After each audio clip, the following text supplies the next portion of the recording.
On a la chance et l'honneur d'accueillir Louis Quéré qui nous fait le plaisir aussi de venir clôturer ces 3 jours de réflexion.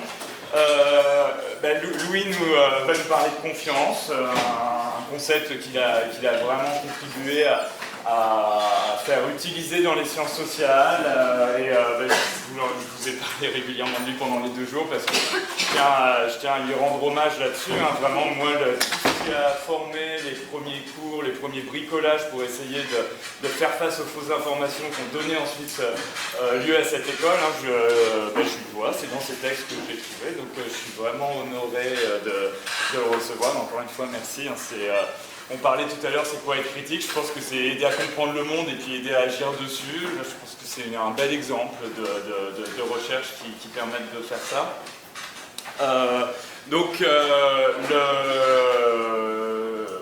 Je laisse Louis nous parler de confiance et vérité. Merci. Je voudrais commencer par remercier Alexandre et les organisateurs du colloque qui m'ont un peu surpris en m'invitant à venir clôturer ces 3 journées d'études sur un sujet sur lequel je n'ai jamais vraiment travaillé, celui des fausses informations et des fake news. Mais dans la commande figurait le terme confiance, et du coup, je me suis raccroché à ce terme. S'agissant de fausses informations et de fake news, j'ai pensé qu'une bonne entrée, ça pouvait être de regarder d'à peu près le lien entre confiance et vérité, confiance et véracité. Alors, j'y ai joint, comme vous le voyez sur la diapo, un sous-titre. À quelles conditions la confiance est-elle possible dans notre rapport à l'information? J'avoue que je suis incapable de répondre à cette question et je ne le ferai pas. Mon but est simplement de poser quelques bases, quelques distinctions, quelques concepts peut-être qui permettraient de pousser un peu plus l'analyse de cette question. Alors je partirai d'une question qui est souvent posée dans le débat public, où on assiste à une multiplication des plaintes et des diagnostics sur un déclin de la confiance dans la vie publique et notamment un déclin de la confiance dans les institutions.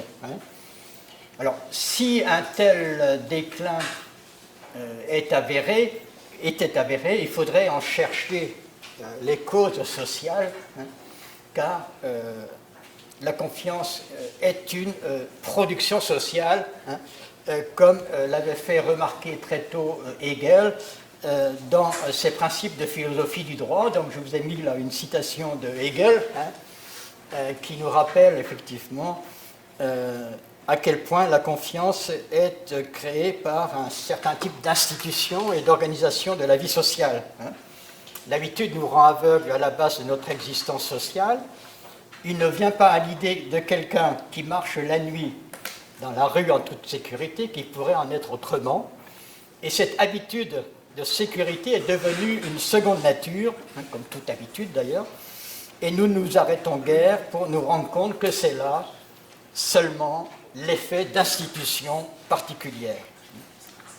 Alors divers auteurs ont expliqué pourquoi nombre d'évolutions récentes dans différents domaines, dont celui de l'information et de la communication, sapent les conditions de la confiance et favorisent une culture de la méfiance et de la suspicion.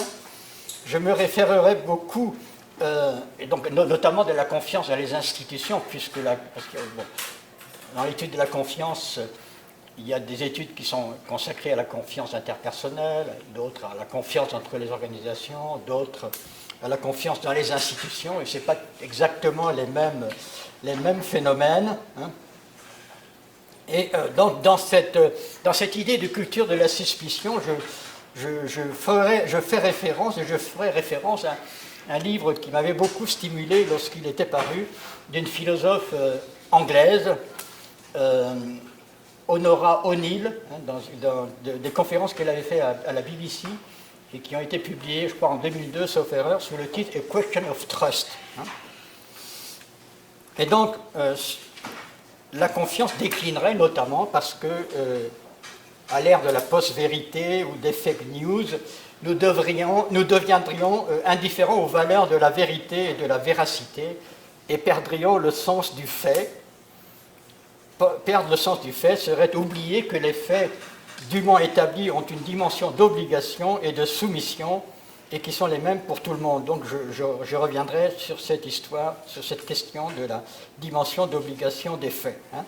Donc, en gros, si ce serait dans un climat socio-culturel nouveau qui se développerait, qui pourrait favoriser le fleurissement, si on veut, de la fabrication, des fabrications que sont les fake news, ou qui pourrait favoriser aussi le fait que l'on s'y fie facilement.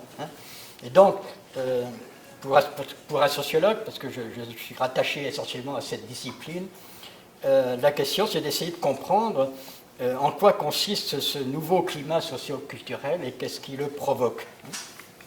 Alors, dans un premier temps, je vais analyser donc le lien entre confiance et vérité en évoquant plusieurs recherches actuelles sur la confiance. Donc, c'est ces recherches qui se sont beaucoup développées depuis maintenant, je ne sais pas, une trentaine d'années, dans différentes disciplines.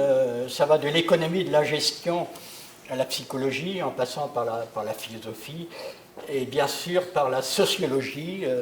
Et je pense que les meilleurs ouvrages sur la confiance restent quand même les ouvrages de deux sociologues, dont l'un classique qui est Simmel, qui a donc écrit des choses vraiment passionnantes sur la confiance, à la fois dans ses textes sur la philosophie de l'argent en 1887, ça ne date pas d'aujourd'hui, et dans ses recherches, dans ses travaux sur les sociétés secrètes, donc publié dans son livre Sociologie, où il y a aussi des développements très très intéressants sur la confiance.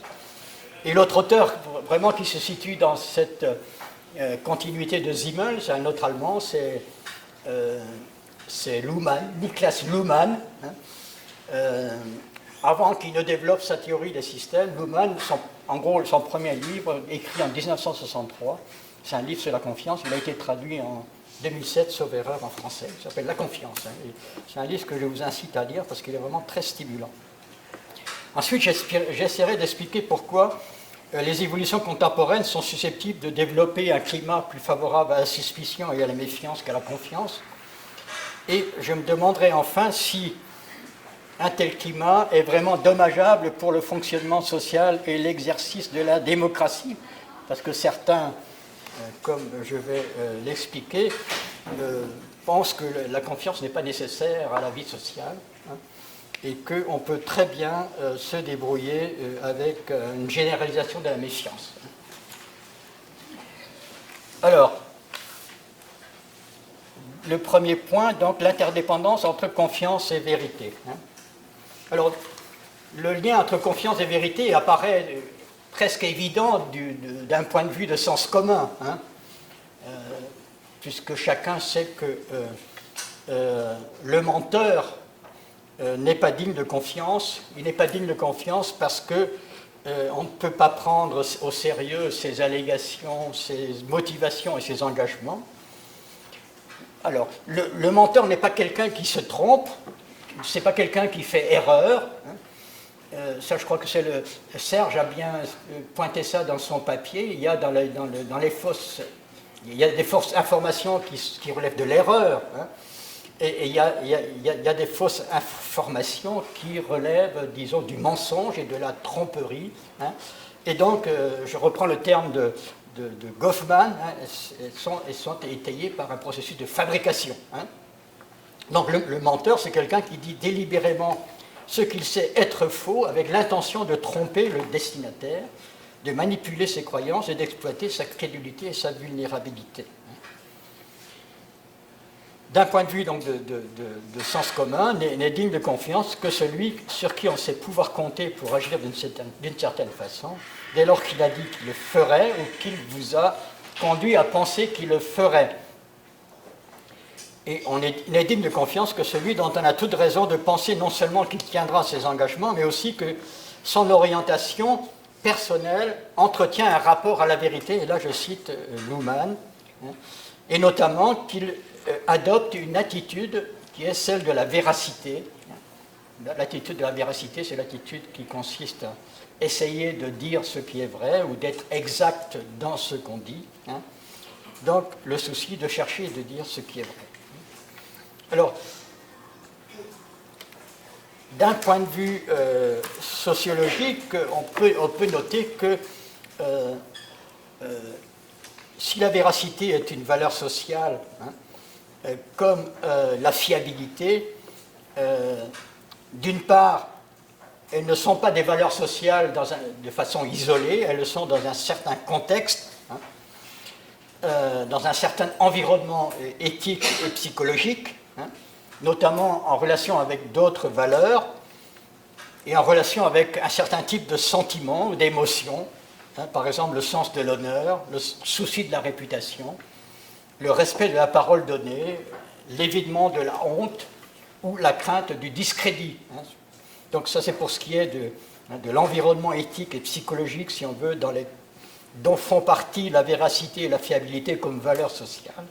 Et deuxième aspect qui intéresse le sociologue, bien sûr, c'est qu'on peut penser que ce sont des valeurs qui n'ont pas toujours existé, qu'elles n'existent pas dans certaines cultures ou dans certaines sociétés, et que c'est par un processus social et historique, qu'elles sont devenues des valeurs sociales. Donc, elles ont une histoire comme valeur. Et ça, c'est tout un programme de recherche, effectivement, qui peut être mené sur l'instauration, disons, historique de ces valeurs.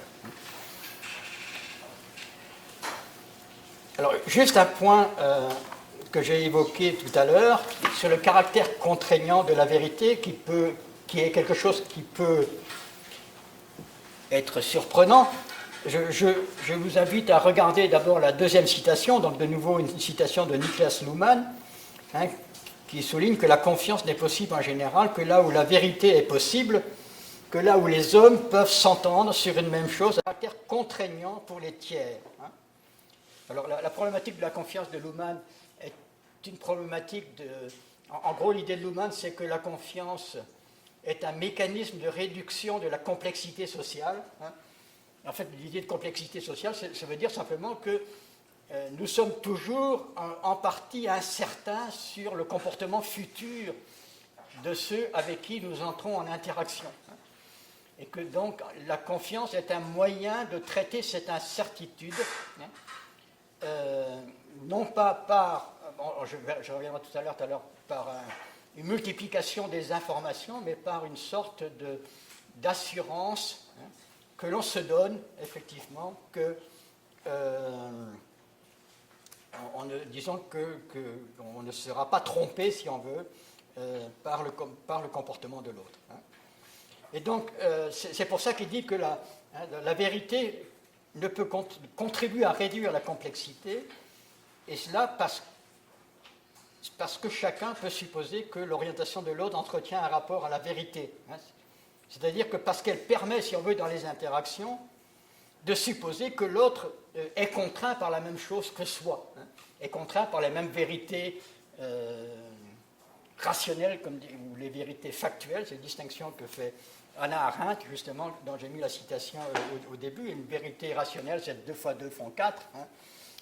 Une vérité factuelle, l'exemple qu'elle prend, c'est l'exemple de Gambetta qui disait dans cette discussion, les historiens, même s'ils ne sont pas d'accord sur l'explication de l'éclatement de la Première Guerre mondiale, ne diront jamais que c'est la Belgique qui a envahi l'Allemagne dans la nuit du mois d'août, voilà. Je ne sais plus quelle date exacte, du mois d'août 1914. Voilà, donc il y a un lien, donc, effectivement, le caractère contraignant de la vérité favorise effectivement la confiance, et ça c'est un aspect. L'autre aspect, c'est que si la vérité est nécessaire à la confiance est aussi nécessaire à la vérité. Elle est parce que la vérité est quelque chose qui se communique, un énoncé vrai, une proposition vraie. Et une autorité a besoin de la confiance pour pouvoir communiquer la vérité. Sinon, effectivement, on ne la croit pas. Alors, je voudrais creuser ce lien entre confiance et autorité qui me paraît qui est un point important. Alors j'entends, lorsque je parle d'autorité, je ne parle pas d'une autorité au sens institutionnel du terme. Je pense simplement au fait que quelque chose fasse autorité, que nous fassions allégeance à quelque chose qui nous convainc ou qui nous contraint. Et par exemple, un idéal auquel nous adhérons exerce une certaine forme d'autorité sur nous. Par exemple, un idéal tel que celui de la démocratie. Et donc, c'est en ce sens-là que je parlerai d'autorité s'agissant de la confiance. Alors, l'opposé de la confiance, en gros, parce que c'est une opposition qui structure aussi mon exposé, c'est le contrôle. Lénine disait la confiance c'est bien, le contrôle c'est encore mieux. Et effectivement, ce sont deux choses antinomiques, comme je vais essayer de le montrer. Et entre autres, dans la confiance sont présents ce que j'appelle un décentrement et une délégation d'autorité. Je me soumets, donc, par exemple dans la confiance interpersonnelle, je me soumets à l'autre et fais de lui le juge de ma situation et l'agent de son traitement ou le porteur de mes intérêts, m'en remettant à son pouvoir discrétionnaire au sens où je lui accorde une marge de manœuvre, une marge d'autodétermination. Je dépends de lui et suis vulnérable. Bon, c'est par exemple ce qui se passe, un exemple très simple à comprendre, lorsque je fais confiance à mon médecin. Je me soumets à lui et je fais de lui le juge de ma situation et l'agent de mon traitement, et je lui accorde une certaine marge de manœuvre et une capacité, un droit d'autodétermination. Je ne veux pas interférer sur son diagnostic, sur son jugement. Je le crédite de compétences pour le faire. Et en échange de ma soumission et de ma vulnérabilité, je compte sur son appui et sa protection. C'est pourquoi il est si important que l'orientation de l'autre entretienne un rapport à la vérité, à la sincérité et à la vérité. Il y a pour cette définition de la place de l'autorité dans la confiance, je me réfère à un très beau texte d'Émile Benveniste, je ne sais pas si vous connaissez, c'est un linguiste, donc qui a publié 2 livres sur le sens historique d'un certain nombre de termes. Et entre autres, il y a une très belle étude sur le sens du terme fides, la foi, fides, où il décrit exactement ce que je viens de vous dire. Un aspect complémentaire de la confiance, et là je reprends Hegel,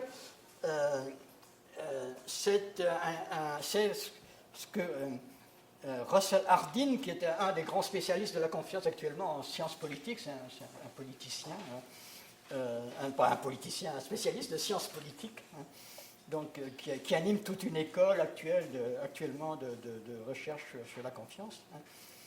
Et en fait, je me suis aperçu que Russell Hardin en fait, retrouve je ne sais pas s'il le connaissait, le point de vue de Hegel, mais en fait, il dit exactement ce que Hegel disait déjà. Dans la confiance, je m'attends ou j'escompte que mon intérêt substantiel et particulier sera conservé et contenu dans l'intérêt et dans les buts d'un autre. C'est-à-dire, j'escompte que l'autre va encapsuler mes intérêts dans ses propres intérêts et servir mes intérêts en les insérant dans son propre intérêt. Mais il y a toujours une incertitude sur les orientations et les dispositions d'autrui qui ne peut être traitée que par une sorte de saut de confiance, un saut au-delà de ce qu'on sait, au-delà des informations dont on dispose, au-delà des certitudes que l'on peut avoir sur autrui, sur son comportement futur.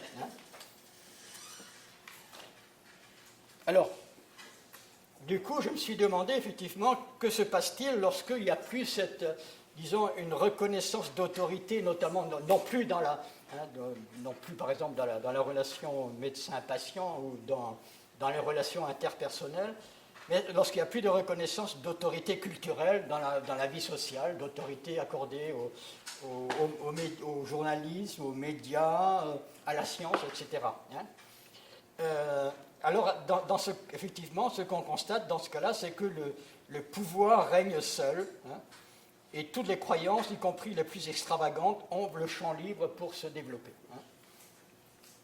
Donc là où l'exigence de vérité et de véracité cède le pas à une tolérance à la fausseté et au mensonge, ou bien là où les vérités sont dégradées en simple opinion, la crédulité remplace ce que Honora O'Neill appelle le consentement informé. Alors là j'évoque les travaux de Gérald Bronner qui s'appuient beaucoup sur ce que Colette disait tout à l'heure sur les biais cognitifs décrits par les psychologues. Et donc il a consacré effectivement des textes sur au phénomène de la crédulité.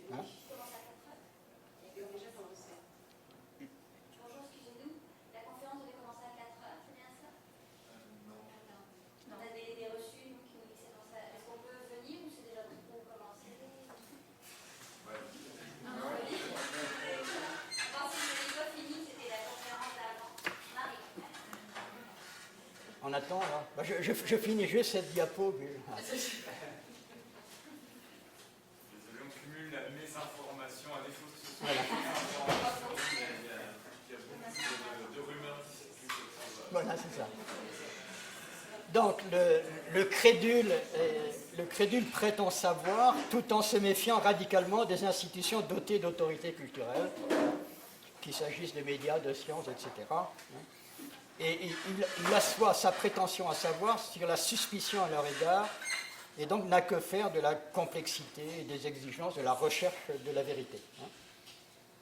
Mais la crédulité ne tombe pas du ciel, donc elle est favorisée par une atmosphère générale qui, elle, est créée par des pratiques, des attitudes, des habitudes, ainsi que par des fonctionnements cognitifs, les fameux biais cognitifs dont on parlait tout à l'heure, et par des fonctionnements institutionnels que je vais évoquer tout à l'heure. Alors, une distinction qui me paraît aussi importante, c'est la distinction entre défiance et méfiance. Il y a beaucoup de travaux sur la confiance, mais en fait quasiment pas sur la méfiance. Et quand on parle de méfiance, on ne prend pas soin, me semble-t-il, de distinguer défiance et méfiance, du moins. Il me semble que je ne sais pas si c'est une distinction qui ferait sens en langue anglaise. En tout cas, dans la langue française, ça fait sens. Et je reprends là, dans le paragraphe 3, la définition du littré. Donc, la défiance est nécessaire pour ne pas se faire duper ou abuser. Selon le proverbe, la défiance est mère de sûreté. Mais ce qu'il importe de noter, c'est que la défiance n'est pas une absence de confiance. Je reviendrai là-dessus tout à l'heure. Et donc, comme le rappelle le littré, la défiance fait qu'on ne se fie qu'avec précaution. Donc, c'est pour ça, effectivement, qu'elle n'est pas une absence de confiance. Tandis que la méfiance fait qu'on ne se fie pas du tout. Le défiant craint d'être trompé, le méfiant croit qu'il sera trompé. Tandis que la défiance est nourrie par une autre distinction qui va de pair avec cela, qui me paraît importante, c'est la distinction entre doute et suspicion. La défiance est nourrie par le doute. Le doute suscite la vigilance, suscite l'enquête, si on veut. Tandis que la suspicion comporte une attribution de manipulation, de fabrication, de complot, etc. Donc, celui qui se méfie de tout en permanence, parce qu'il croit qu'il sera toujours trompé, est pris dans une spirale qui le paralyse. Et là, j'ai repris une citation très intéressante de Luhmann. Donc, c'est un des seuls textes intéressants qui existent sur la méfiance, en fait. En fait, la méfiance suscite une quête d'informations complète et de garanties inaliénables. Et elle traduit une incapacité de traiter l'incertitude par des engagements non entièrement étayés sur du savoir ou des certitudes. Et donc, comme l'explique Luhmann, les stratégies de méfiance sont bien plus coûteuses et plus compliquées à mettre en œuvre que celles de la confiance. Donc, je le cite, « Celui qui se méfie a besoin d'un plus grand nombre d'informations et il diminue en même temps la quantité d'informations sur laquelle il peut s'appuyer. Il devient plus fortement dépendant d'un plus petit nombre d'informations et ainsi la possibilité d'être déçu gagne à nouveau en importance. Il n'est pas rare que les stratégies de méfiance absorbent les forces de celui qui est méfiant dans une mesure qui laisse peu de place à une étude sans prévention et objectif de l'environnement et à une adaptation à cet environnement, offrant ainsi moins de possibilités d'apprentissage. »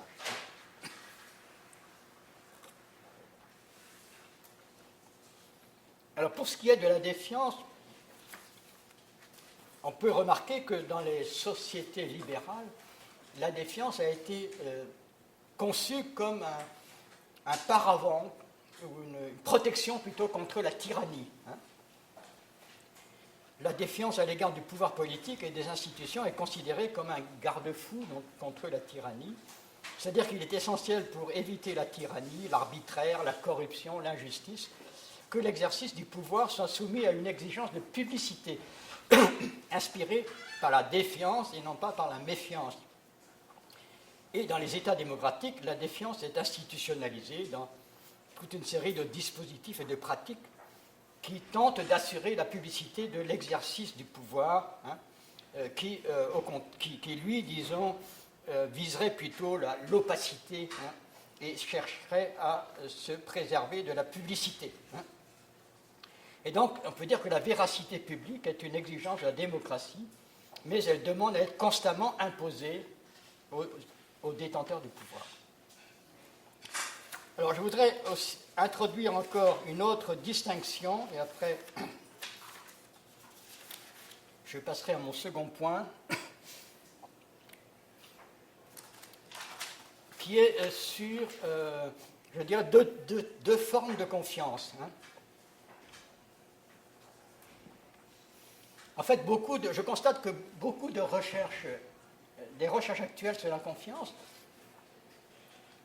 sont soit des recherches sur la trustworthiness, sur la fiabilité,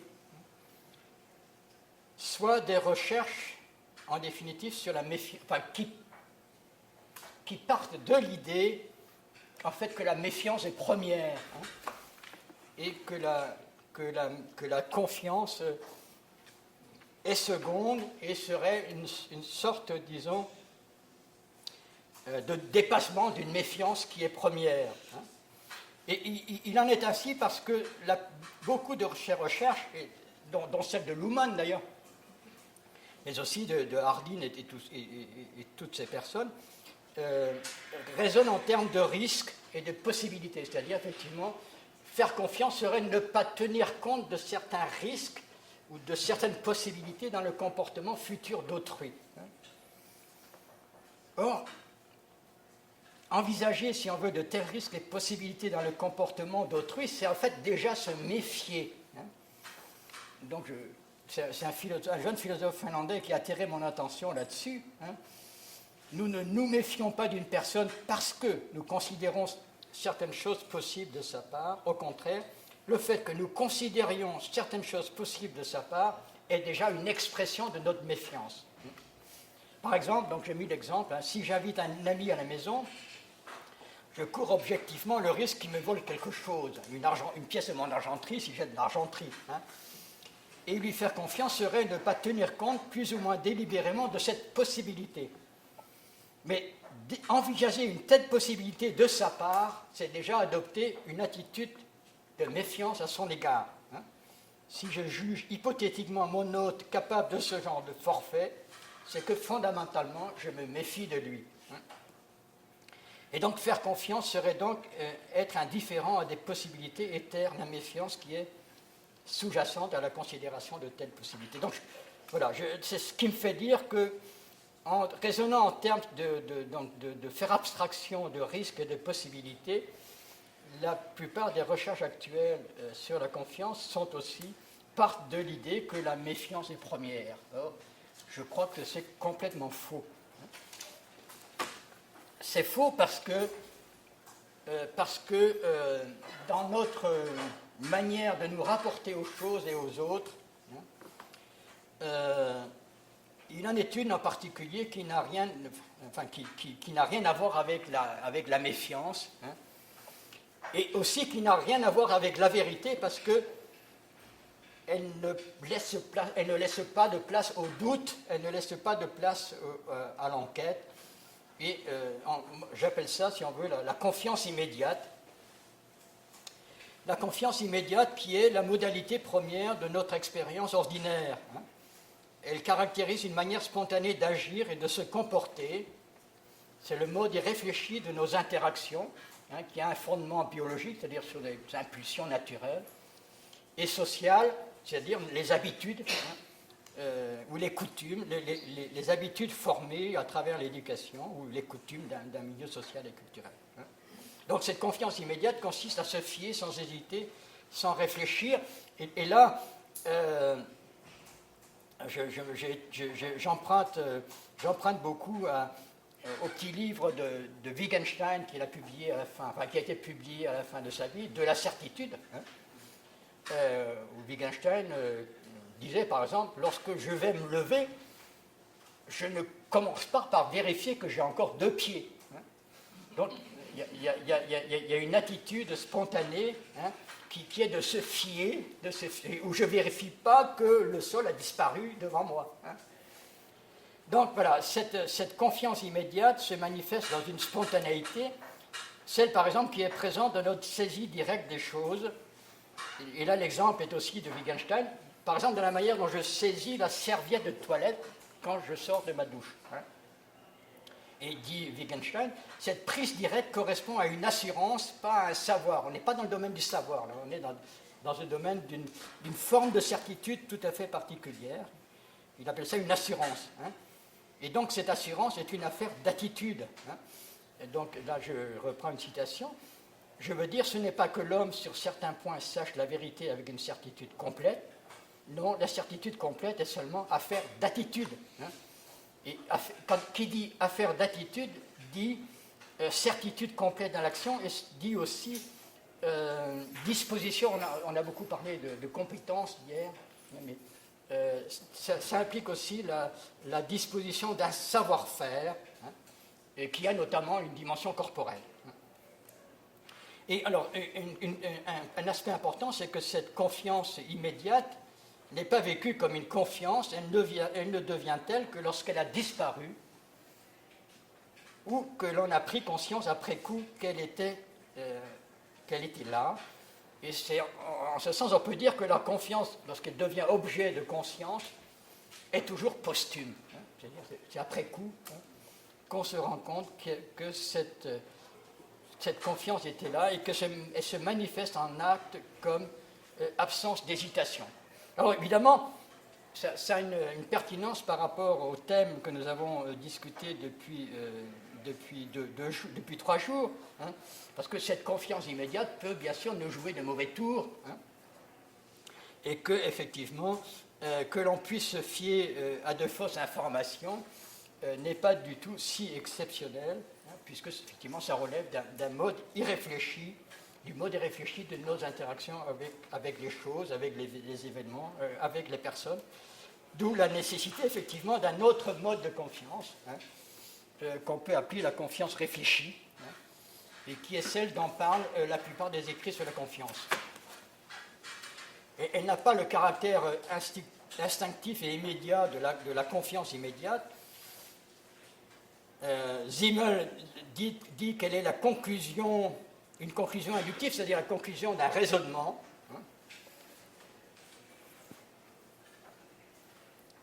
Ou Luhmann dit qu'elle est une extrapolation à partir d'informations disponibles. J'allais vous donner des exemples de Simmel, mais je n'ai pas le temps. Donc c'est une confiance qui est bipolaire, elle peut être honorée ou trompée. Elle a une structure ternaire, on fait confiance à quelqu'un pour quelque chose de spécifique. Et elle est organisée normativement. Une relation de confiance exige des manières d'agir appropriées au concept normatif. Il y a un concept normatif. Me semble-t-il, le concept de confiance est un concept normatif. Faire confiance à quelqu'un, c'est renoncer à des informations et des garanties complètes. C'est laisser une liberté de manœuvre à celui à qui on fait confiance. C'est renoncer à le contrôler de façon tatillonne. C'est le créditer d'une disposition aussi à rendre des comptes. Hein. C'est faire abstraction de certains risques, faire preuve de tolérance dans l'interprétation des événements se produisant dans le cadre de cette relation. Tout cela a été très bien décrit par Luhmann notamment. Hein. Alors, une grande partie de cette description est tirée de l'étude des relations interpersonnelles, de la confiance interpersonnelle, et seules certaines de ces caractéristiques valent pour d'autres formes de confiance, notamment la confiance dans les institutions. Alors, juste pour clore ce premier point, donc qui occupe la moitié de mon exposé, est-ce que la confiance est une affaire morale, hein? Donc, s'il s'agit de la confiance immédiate donc, que j'ai évoquée, non, elle n'est pas une affaire morale. Hein. Mais néanmoins, si l'on fait attention aux circonstances dans lesquelles nous utilisons le vocabulaire de la confiance dans nos interactions courantes, on constate que c'est essentiellement pour reprocher à quelqu'un de n'avoir pas respecté une forme ou une autre d'obligation morale créée par l'acceptation d'une dépendance, source de vulnérabilité. Soulever la question de la confiance revient à activer une perspective morale, rappelle Olli Lagerspets. Hein. Et c'était aussi le point de vue de Simmel, hein, qui étonnamment trouvait dans les sociétés secrètes, et notamment dans les bandes de bandits, la meilleure illustration de la valeur morale de la confiance. Hein. Il dit, donc c'est à propos des sociétés secrètes qu'il écrit, il y a dans la confiance qu'un être humain porte à un autre une valeur morale aussi haute que dans le fait de ne pas décevoir cette confiance. Et cette valeur est peut-être même encore plus libre et plus méritoire, car lorsqu'on nous fait confiance, nous sommes presque engagés par un jugement porté sur nous par avance. Et il faut être positivement mauvais pour le décevoir. Et il souligne un autre aspect important de la confiance que Luhmann reprend aussi. La confiance se donne. On ne peut pas l'exiger. On ne peut pas exiger qu'on nous l'accorde, comme nous exigeons de ne pas être déçus une fois qu'elle a été accordée. Donc pour Simmel, la confiance est une forme de solidarité morale. Mais cela ne vaut que pour, si on veut, la confiance seconde ou réfléchie, et me semble-t-il ne vaut pas pour la confiance immédiate. Deuxième point, vers une culture de la suspicion, donc c'est une question effectivement qui a retenu mon attention après la lecture du livre donc, de Honora O'Neill hein, sur la confiance. Hein, qui, elle, effectivement, soutient l'idée que, pour différentes raisons, se développe actuellement une culture de la suspicion. Hein. Alors, est-ce vrai et qu'est-ce qui peut justifier de défendre une telle position hein. Alors, devenons-nous indifférents?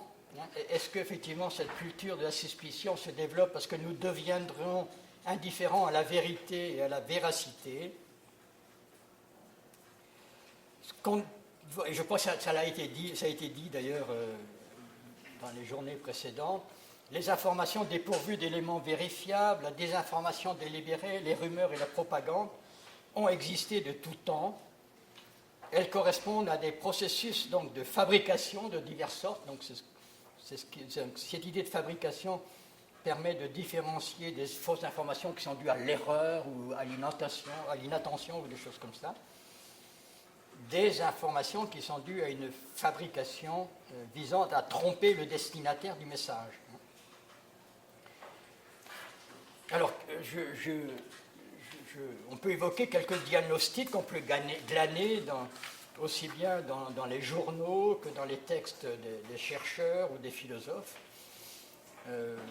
qui disent par exemple des choses telles que il n'y aurait plus de différence entre la réception des rumeurs et des mensonges et celle des faits. La séparation entre faits et opinion tendrait à disparaître.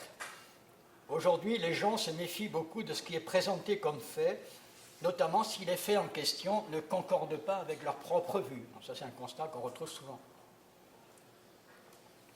La prolifération de l'information accroîtrait la difficulté d'évaluer quelle information est crédible, ce qui est fait réel et ce qui est opinion ou conviction, ce qui est établi et ce qui est rumeur ou ragot. On se fierait de moins en moins aux institutions et aux individus traditionnellement chargés de traiter, de sélectionner et de hiérarchiser l'information, donc les médias et les journalistes notamment. Autre diagnostic, la circulation de l'information dans des réseaux sans contrôle autoriserait toutes sortes de modifications et de transformations, voire de falsifications et de manipulations. Et un diagnostic de type taylorien, je parle de Charles Taylor, à l'âge de l'authenticité, ce serait la sincérité qui créerait la vérité. De plus en plus, ce qui compte comme fait est simplement un point de vue que quelqu'un ressent comme vrai. Donc il y a le sentiment qui joue un rôle important, le sentiment et donc la sincérité du sentiment. Mais quand un fait commence à ressembler à ce que vous ressentez être vrai, il devient difficile pour tout un chacun de faire la différence entre les faits qui sont vrais et des faits qui ne le sont pas. Alors, en fait, ce me semble-t-il dont il faut aussi prendre en compte, ce qu'il faut prendre en compte, c'est que ce sont des caractéristiques qui ont toutes existé, me semble-t-il, de tout temps dans ce que Tarde appelait la conversation sociale. C'est les conversations ordinaires, les conversations de café, des conversations de bureau, toutes sortes de conversations dans la vie ordinaire. Et notamment, donc, l'effacement de la différence entre réception des faits et réception des rumeurs ou des fausses nouvelles n'est pas vraiment nouveau, car, me semble-t-il, il a toujours fait partie de cette conversation sociale. Et Gabriel Tarde notait,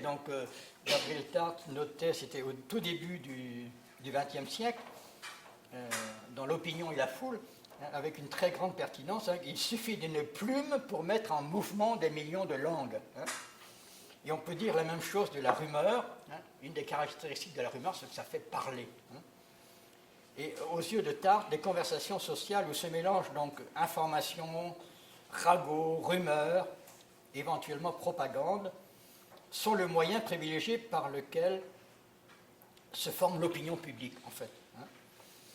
Les interlocuteurs agissent les uns sur les autres et, comme ils disent, s'interpénètrent mutuellement. Leur motivation principale étant le besoin et le désir de chacun de savoir ce que les autres pensent, pour savoir quoi penser soi-même. Bref, le besoin de s'accorder avec le public dont on fait partie, de penser et d'agir dans le sens de l'opinion. Alors, qu'est-ce qui est nouveau? S'il y a quelque chose de nouveau, ce serait l'élargissement de cette conversation sociale et, je dirais, sa libération des contraintes de la coprésence dans un même espace, ou de sa libération où il y avait il y avait moins d'anonymat, où l'interconnaissance existait, et donc son émancipation des formes de régulation que l'interconnaissance rendait possible.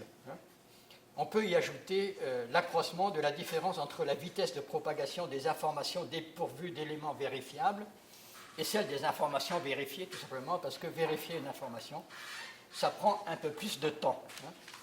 Alors, j'ai trouvé assez amusante la description précisément de l'élargissement de cette conversation sociale par un philosophe anglais, Bernard Williams.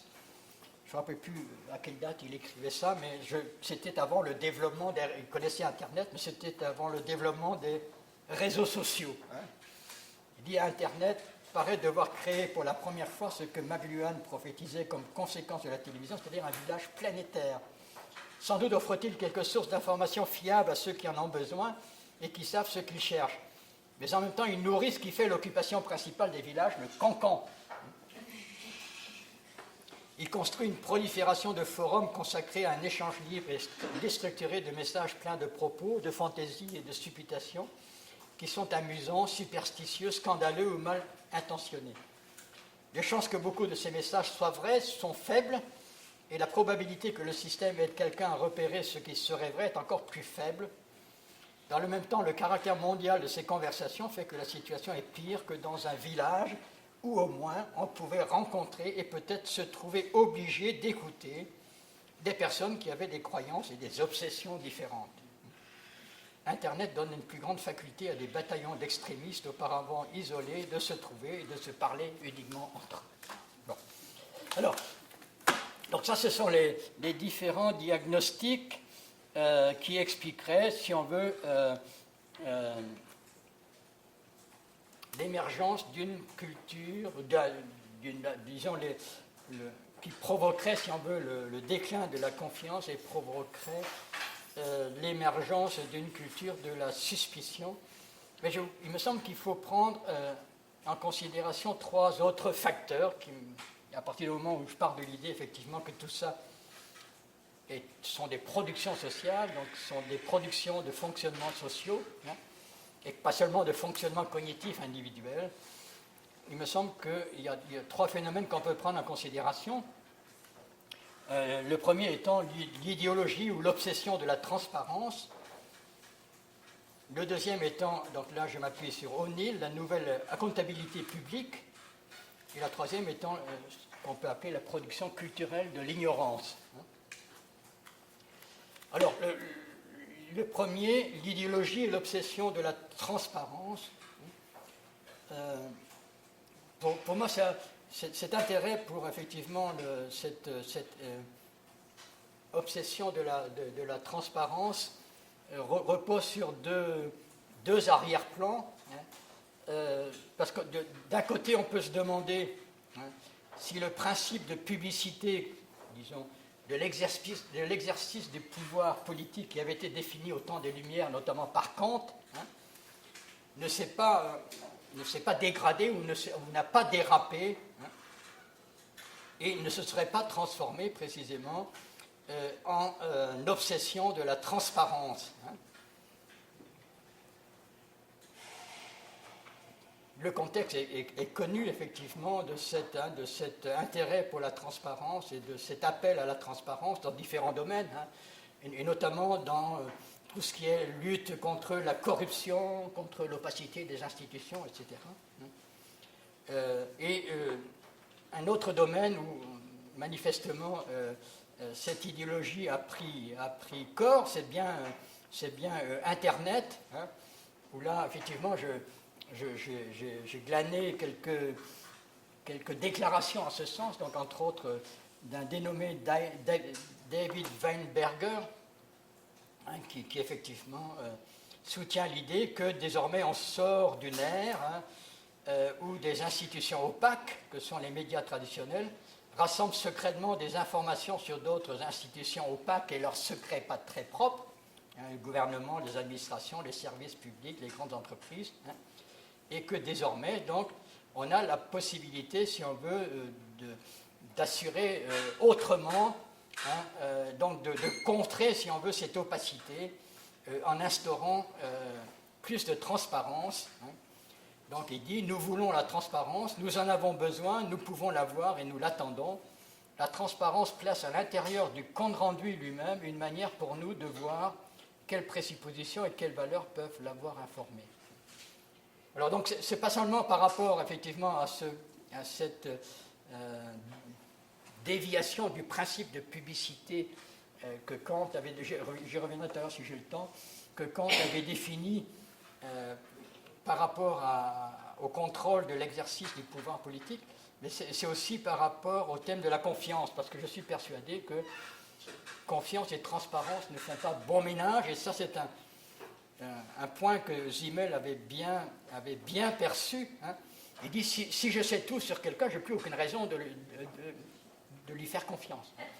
Mais en même temps, si je ne sais rien, je ne peux pas non plus lui faire confiance. Donc, la confiance est un état intermédiaire entre le savoir et le non-savoir.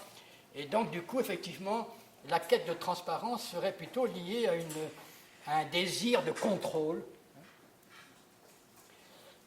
et serait une composante de la méfiance plutôt que de la confiance. Si on veut la transparence, c'est parce qu'on ne se résout pas à faire confiance. Et donc on ne restaure pas la confiance en instaurant plus de transparence. On peut restaurer la confiance éventuellement en instaurant de nouvelles formes d'accountabilité, comme on verra tout à l'heure. Donc, voilà, donc si la comptabilité des institutions revenait à assurer leur transparence, cette comptabilité rendrait la confiance inutile. Et malheureusement, on peut penser que c'est l'objectif, je le dis, léniniste. J'ai oublié de faire. Ouais. Léniniste, si on veut, du New Public Management. Donc, effectivement, je rappelle, Lénine disait la confiance c'est bien, le contrôle c'est encore bien mieux. Alors, le second précisément facteur, effectivement, qui contribuerait au développement d'une culture de la suspicion, c'est précisément ces formes de contrôle des institutions qui ont été développées par l'exportation de l'idée d'audit depuis son contexte financier d'origine vers des systèmes donc, non financiers, notamment vers les institutions publiques, donc pour étayer un mode de gouvernement par la normalisation et la standardisation. Donc là, je reprends une citation d'Honora O'Neill qui, me semble-t-il, définit assez bien cette nouvelle forme d'accountabilité imposée aux institutions. Les institutions publiques sont désormais tenues de se conformer à des procédures et des protocoles, à des enregistrements détaillés et à la fourniture d'informations dans des formats spécifiques. Des instructions détaillées régulent et prescrivent le travail et la performance des services de santé et des écoles, des universités et des institutions de recherche, de la police et des travailleurs sociaux. Toutes les institutions sont confrontées à de nouveaux standards en matière de pratiques, qui définissent des bonnes pratiques, en matière de pratiques de compte rendu, à des contraintes plus détaillées d'hygiène et de sécurité, à une législation de plus en plus complexe en matière d'emploi et de retraite, et bien sûr à une prolifération des procédures de réclamation. La performance est contrôlée et soumise à un contrôle et à des garanties de qualité. Alors ce qu'il explique, c'est effectivement que cette nouvelle forme de contrôle des institutions a un certain nombre d'effets pervers, qui en fait alimente la spirale de la méfiance et de la suspicion. Donc notamment lorsque les agents et les professions publiques doivent répondre aux exigences qui leur sont imposées par les gestionnaires, notamment à leur définition des bonnes pratiques, naît le risque que ces professionnels ne puissent plus honorer les exigences et les standards d'excellence internes à leur métier, être un bon enseignant, un bon médecin, un bon chirurgien, un bon chercheur, etc.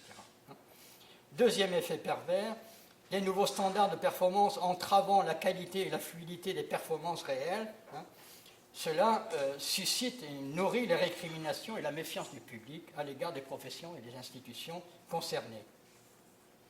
Et enfin, l'exigence de transparence favorise des fabrications, des apprêtements à l'exercice du contrôle ou encore des stratégies de protection et d'immunisation contre des enquêtes futures.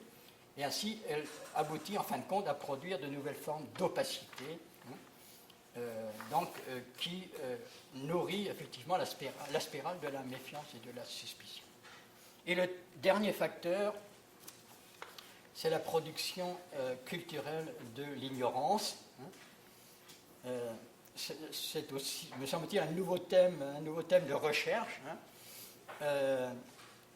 L'idée étant qu'on peut produire méthodiquement de l'ignorance, notamment en semant le doute sur les résultats des enquêtes scientifiques et en les contrant par une simulation des méthodes mêmes de la science.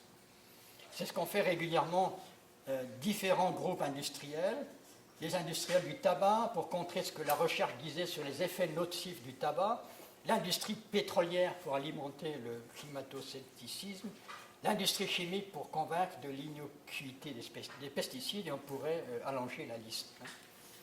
Donc je rapporte une citation d'un industriel du tabac qui disait « Notre produit, c'est le doute. » car c'est le meilleur moyen de rivaliser avec la somme de faits et d'informations qui occupent l'esprit du public. Donc il ne s'agit pas tant de nier les résultats des travaux scientifiques que de les noyer sous un flot d'autres recherches. Je crois qu'on a parlé, là quelqu'un a parlé de la tactique de l'inondation. Hein. Noyer effectivement les travaux scientifiques sous un flot d'autres recherches. Par exemple, l'industrie du tabac a financé de très sérieuses études sur les origines génétiques des cancers de façon à minimiser le rôle du tabac. Hein. Et donc, conséquence, en semant le doute sur la validité des résultats des enquêtes scientifiques à l'aide d'une science contraire et en discréditant les chercheurs, on sape une des principales autorités culturelles de notre société. On suscite la suspicion à son égard et on contribue à la dévaluation du sens du fait. Alors, je vais dans les... Qu'est-ce qu'il me reste 5 minutes 10 minutes 5 minutes C'est du gagné. 10 minutes pour présenter voilà, le troisième point, donc qui tourne autour de est-ce qu'on peut imaginer des solutions pour faire face à cette situation. Donc je l'ai mis sous le titre « Et si Simmel avait tort ?» Simmel, en fait... Si Simmel avait tort, si on veut, dans l'idée qu'il pensait que la confiance était quelque chose de nécessaire à la vie sociale et à la société. Hein. Et donc il aurait tort en ce sens que peut-être la confiance n'est pas si importante que ça. Et que la méfiance est peut-être aussi quelque chose qui peut être tout à fait viable et qui peut tout à fait aussi bien, assurer la coopération sociale aussi bien que la confiance. Hein. Donc je rappelle cette fameuse citation de Simmel, hein, sans la confiance des hommes les uns envers les autres, la société tout entière se disloquerait. Rares sont en effet les relations dignement fondées sur ce que chacun sait de façon démontrable de l'autre, et rares celles qui dureraient un temps soit peu si la foi n'était pas aussi forte, et souvent même plus forte que les preuves rationnelles ou même l'évidence. Hein. Et lorsque Simmel parle de foi, c'est essentiellement pour expliquer, enfin il parle de foi en deux sens différents. L'un, c'est pour expliquer l'inscription qui figure sur la devise maltaise, ce qui donne sa valeur à une pièce de monnaie, ce n'est pas le métal, hein, mais c'est la foi, c'est la confiance. Hein. Et cette confiance, c'est une double confiance, dit-il. C'est une confiance dans le gouvernement émetteur, donc on se fie à lui pour soutenir, disons, la valeur de la monnaie. Et selon Simmel aussi, l'autre aspect de cette confiance, c'est une confiance de l'aptitude de la sphère économique à garantir que l'argent que je reçois aujourd'hui, je pourrais le redépenser à la même valeur demain ou après-demain ou dans les années qui viennent.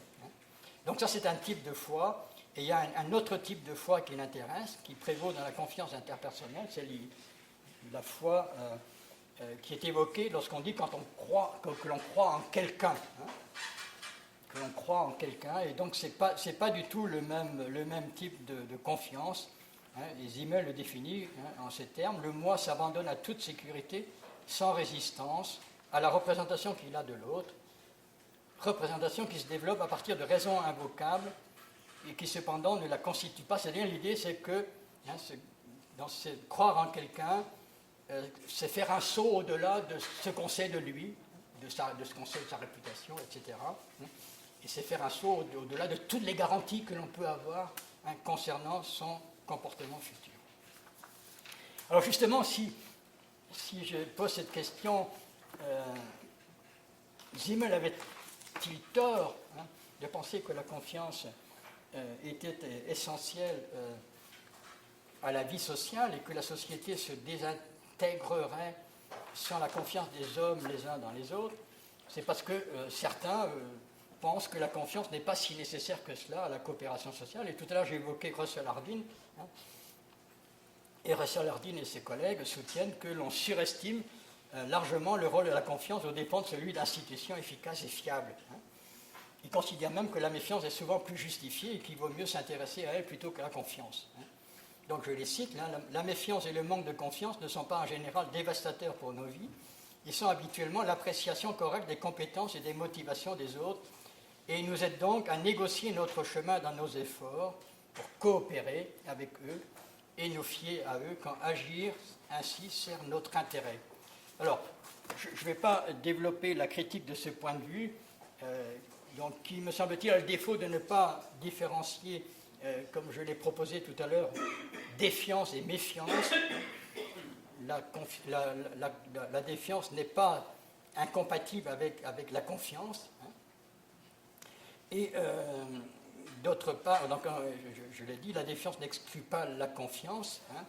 Et on ne voit pas comment l'on peut, dans une démocratie, se passer complètement de la confiance dès lors qu'il y a en celle-ci un geste de délégation d'autorité, de capacité de jugement, de compétence, dont la contrepartie est une attente de protection, de prise en charge de ses intérêts, de service du bien commun, et ce geste se faisant dans l'incertitude et en l'absence de garantie complète. Hein.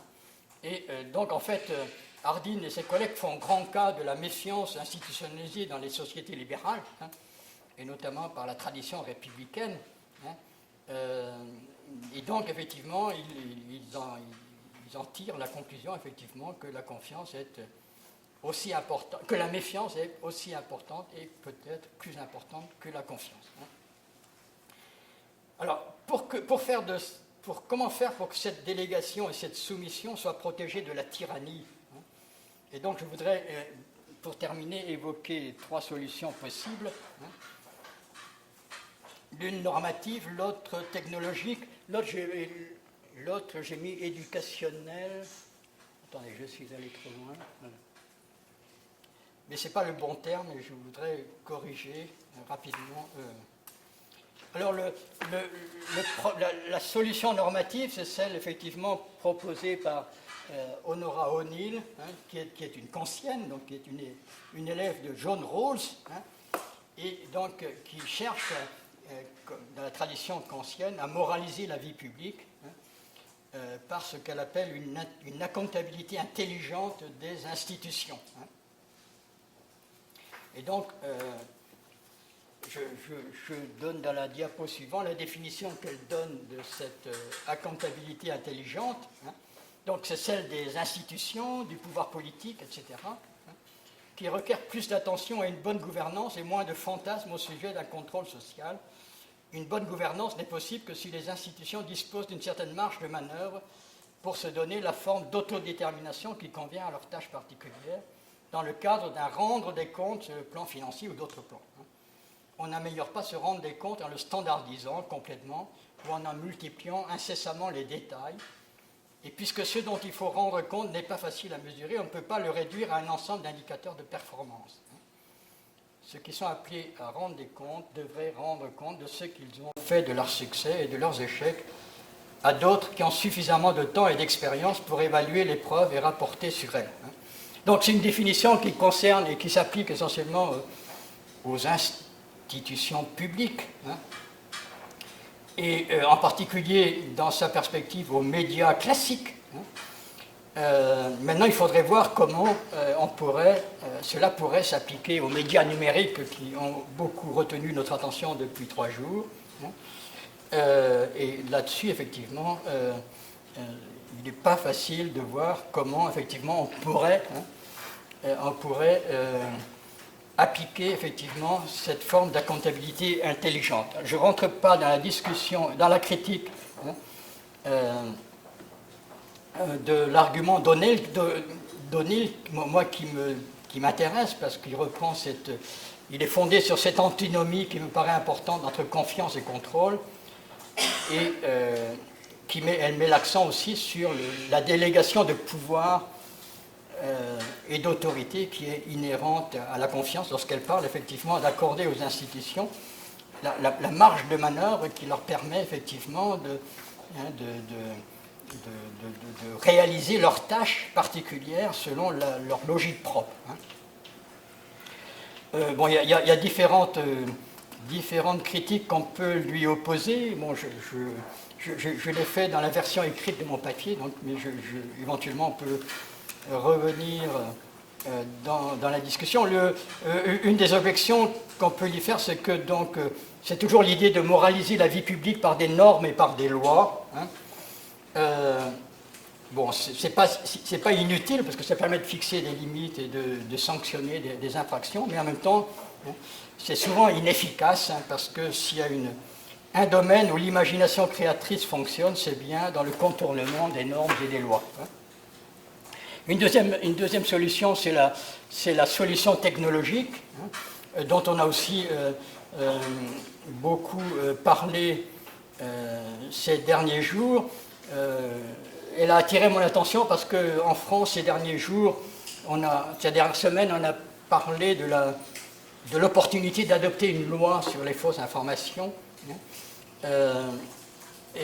Donc, il y a des personnes qui se sont exprimées, dans la presse notamment, disant que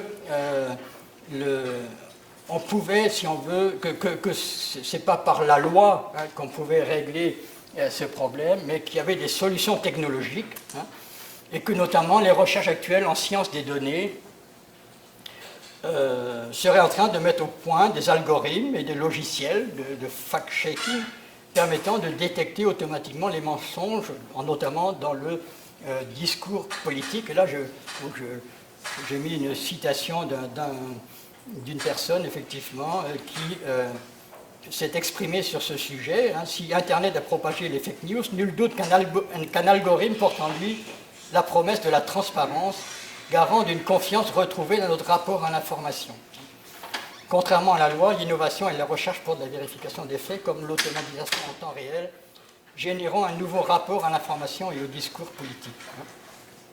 Alors, sans doute, effectivement, ces solutions techniques sont précieuses et que donc, effectivement, il y a des outils importants qui peuvent être élaborés et mis à la disposition, mais il me semble que c'est mon dernier point là, dans cette diapo. On ne peut pas garantir la démocratie par l'innovation technologique et l'automatisation de la détection des approximations et des mensonges.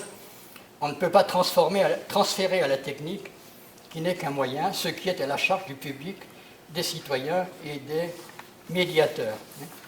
Et donc, là aussi, je vais présenter très rapidement donc,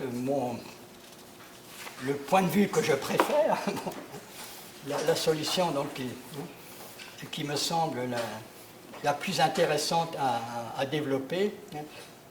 Tout à l'heure, on a évoqué le débat entre Liebman et Dewey. Et effectivement, la solution que j'envisage, effectivement, disons, étayée sur la théorie du public de John Dewey. Et en gros, l'idée, c'est que seul le public peut être, dans une démocratie, le gage de la confiance dans les institutions.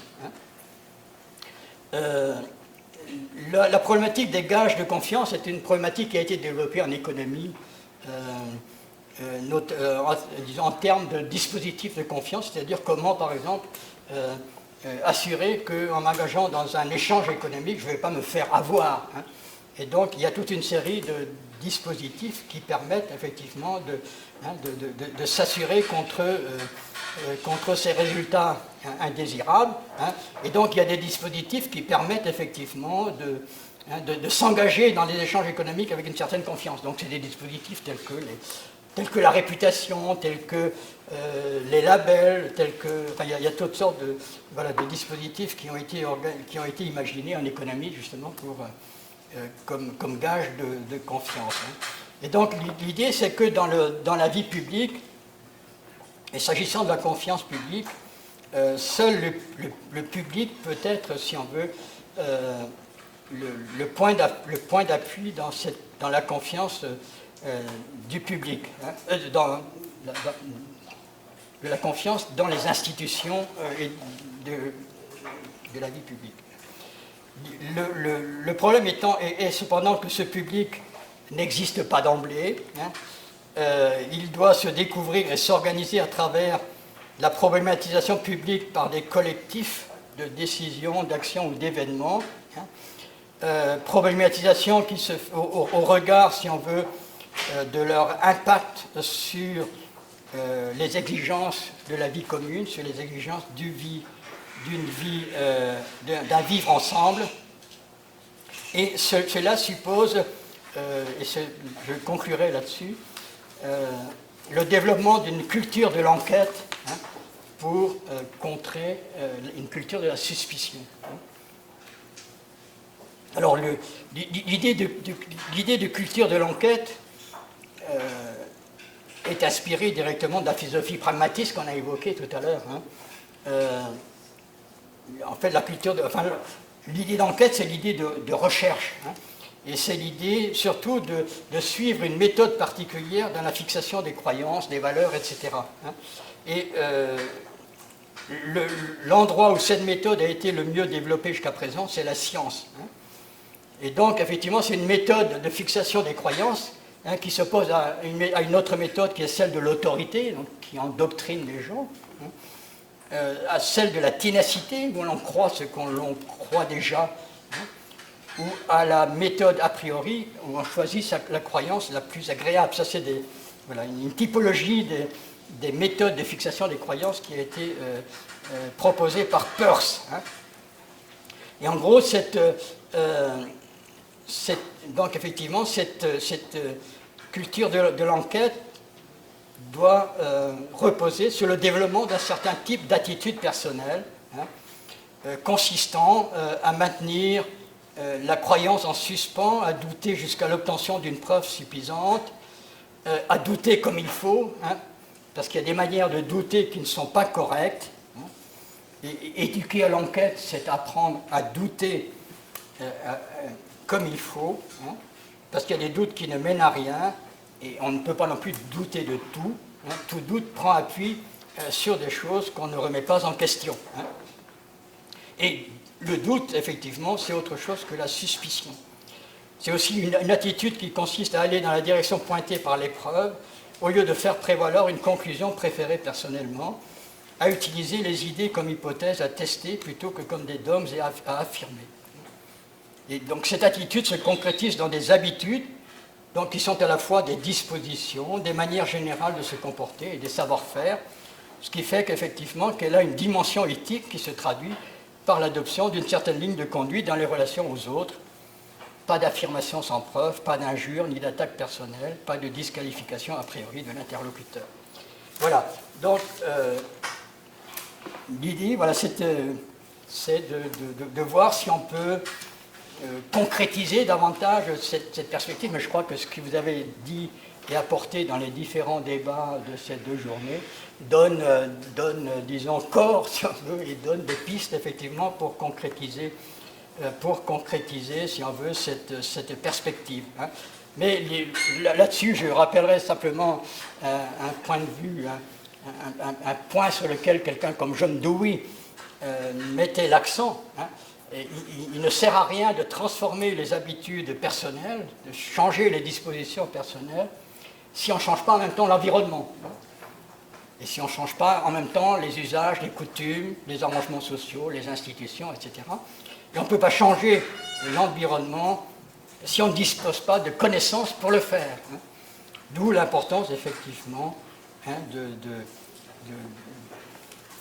de produire ces connaissances, et je crois que c'est un peu notre travail. Merci pour votre attention.